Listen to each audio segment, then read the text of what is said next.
Assalomu alaykum aziz do'stlar. Shundoqqina Istanbul universitetining yonida joylashgan. Xo'p, bu chiroyli, muhtasham masjidga keldik. Ushbu masjid Shoh Sulton Sulaymon Xon hazratlarining bobosi Boyazid II nomiga berilgan Boyazid jami hisoblanadi.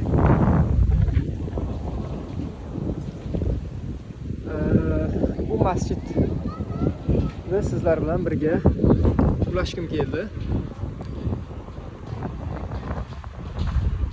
Sizlardan yana kichik iltimos, kanalimizga obuna bo'lib, bitta mehnatimiz uchun like bosib qo'ying. Biz sizlar bilan ushbu go'zal masjidni birgalikda tomosha qilamiz va ziyorat qilamiz. Bismillahirrohmanirrohim.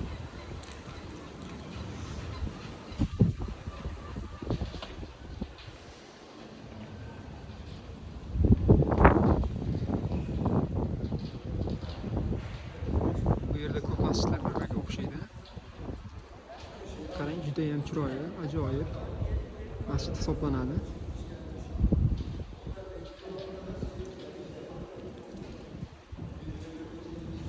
Tepa qismlarini ham ko'rsatyapman birgalikda.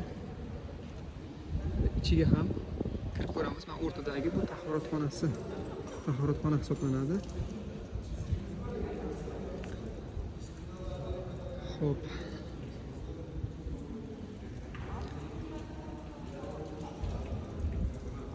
Masjid juda ham go'zal, juda ham chiroyli.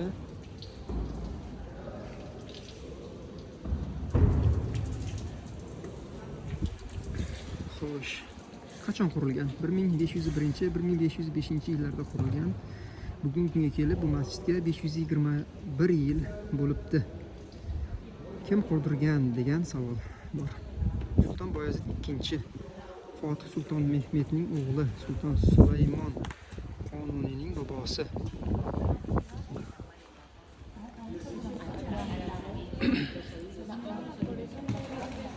Xo'sh. Oyoq yechiladi. Bu qoidalarga amal qilinishi shart va zarur hisoblanadi. Bismillahirrohmanirrohim.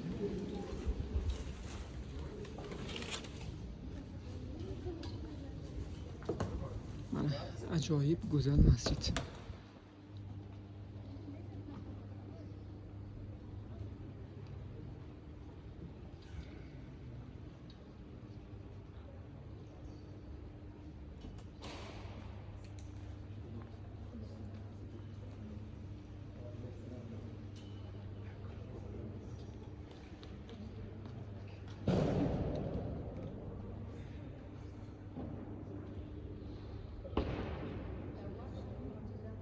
Bemalol namoz o'qish mumkin.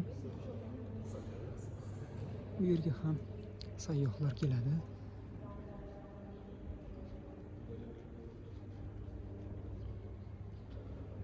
Xo'p.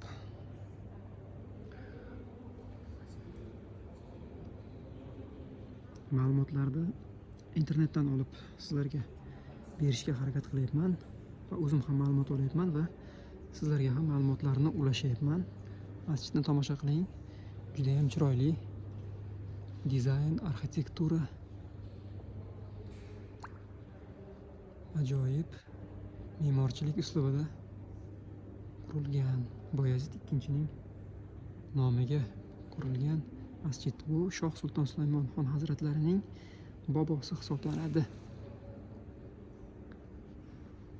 Mana bu yerda go'zal, chiroyli ustunlar ham bor ekan. Xo'p, me'mori aniq muallifi bo'yicha turli qarashlar bor ekan, lekin ko'pincha me'mor Hayriddin yoki Yaqub Shoh ibn Sulton Shoh deb ham keltirilar ekan. U mashhur me'mor Sinandan oldingi klassik Usmoniy me'morchiligining cho'qqisi hisoblanar ekan. Xo'p, ahamiyati Istanbulda Fatih 1453 yildan so'ng, ya'ni fath etilgandan so'ng qurilgan va asl holatda bizgacha saqlanib qolgan eng qadimiy imperial masjid hisoblanar ekan. Chunki bundan oldingi qurilgan Fotih masjidi zilziladan so'ng vayron bo'lgan ekan. Mana bu o'rtalarini yaxshilab qarang. Juda ham ajoyib masjid.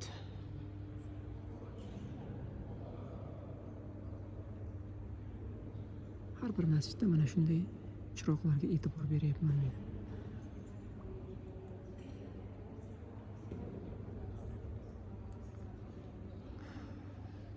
Videomiz so'ngida yana o'sha iltimos. Agar yoqsa